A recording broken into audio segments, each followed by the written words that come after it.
Hi అండి.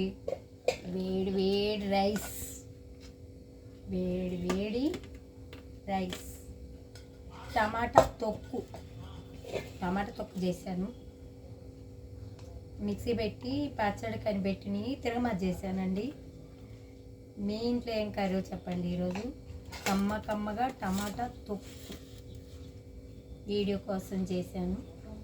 Instagram video delete అయ్యి ఉందండి. ఇన్స్టాగ్రామ్ వీడియో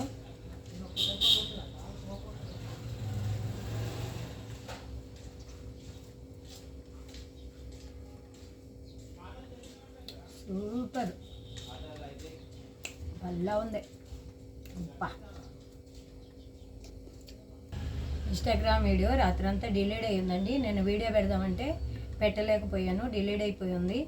అది ఏడు చూపించుకోరావాలో చూపించుకొస్తాను. మెసేజ్ అడిగారండి, ఇన్స్టాగ్రామ్ వీడియో డిలీట్ అయిపోయినాయి, డిలీట్ చేశారా అని అడుగుతున్నారు. ఇంత దూరం వచ్చాక నేను డిలీట్ ఎందుకు చేస్తాను చెప్పండి. టమాటా పచ్చడి అయితే చాలా బాగుందండి. తొక్కు చేసింది, తిరగమాత చేశాను. సూపర్గా ఉంది, పుల్లగా కారంగా భలే ఉంది. లైక్ చేయండి, సబ్స్క్రైబ్ చేయండి, కామెంట్స్ పెట్టండి, ఎంకరేజ్ చేయండి.